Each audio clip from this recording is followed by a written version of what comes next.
Hi everyone and welcome to this week's WARNO devlog. Today it's all about Backhand Blow, the next operation that will be coming in the near future to WARNO. The operation will focus on a NATO counterattack close to Hanau east of Frankfurt during the fictional World War III scenario. Next subheading is a bit of imagined history.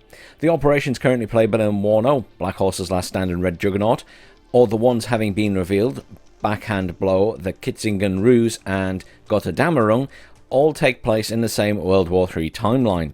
The operations planned to be included before and at launch are all battles that occurred across a 2-week period in June 1989, chiefly centered on Sentag's area of operation, including Fulda, Frankfurt, Würzburg, Bamberg and other locations.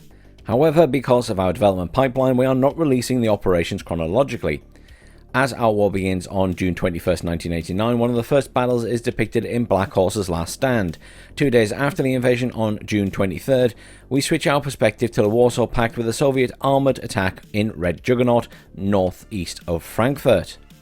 Backhand Blow is even later, almost a week after the Soviet offensive into West Germany, taking place on June 26th.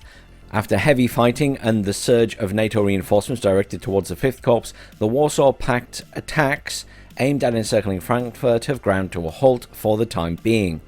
Some ferocious defensive fighting and NATO counterattacks to the south have frustrated the Soviet planned encirclement, but time is still of the essence as the Soviet pause will probably not last long. Taking advantage of this lull, NATO command organised a lightning counterstrike near Hanau. This will regain the initiative, at least locally, and inflict a crushing defeat on the concentrated Soviet armour found in the region. The next subheading is Backhand Blow. We love our history, and with WARNO it's no different.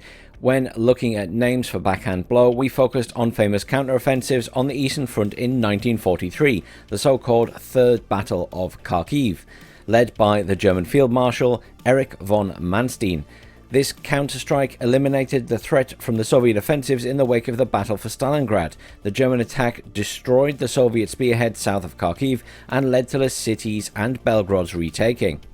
This offensive would later be known as the Backhand Blow from von Manstein, referring to the German strategy of letting the Soviets penetrate the lines, take ground, overextend themselves and then strike. This was subsequently presented as the reactive option for the Battle of Kursk and the strategic conduct in the summer of 1943. However, in real life, the active option was taken by Hitler, which resulted in the massive Operation Citadel and success of the Soviets. Back to more modern times, different actors and battle conditions are at play, but in essence, Backhand Blow is the same as its historical namesake. A counterstrike aimed at the enemy that, by the looks of it, are overextended. This time, the parts will be played by NATO's American 3rd Armored Division and the Soviet 79th Guards Tank Division. The battlefield is northeast of Frankfurt, at Hanau, and the recently occupied Bruchkobel. Am I pronouncing that right? I'm honestly not sure. The next subheading is Backhand Blow in game.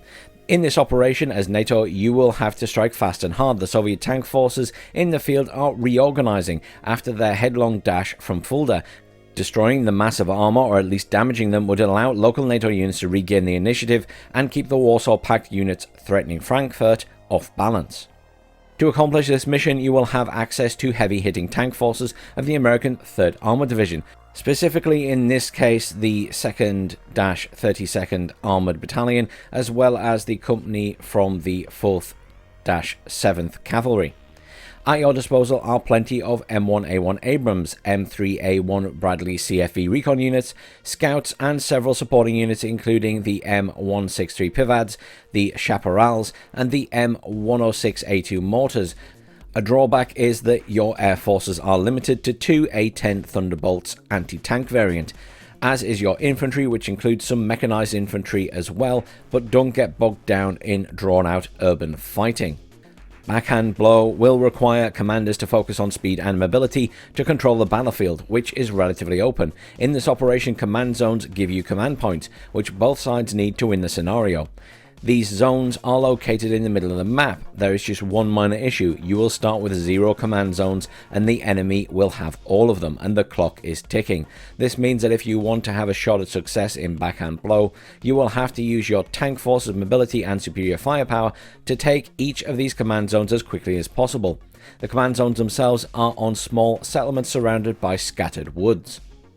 A silver lining is that in Backhand Blow you have an element of surprise, at least at the beginning. Move swiftly and use your M1A1 Abrams to dominate the battlefield at long ranges and defeat the Soviet armor in a lightning counterstrike.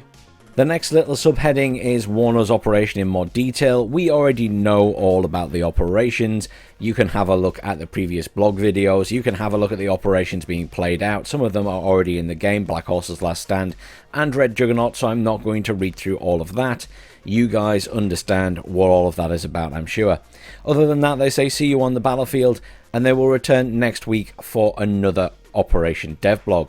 They have also released a balance patch today. I will make sure that is linked in the description down below so you can read those notes yourself. But otherwise, I hope you all have a fantastic weekend.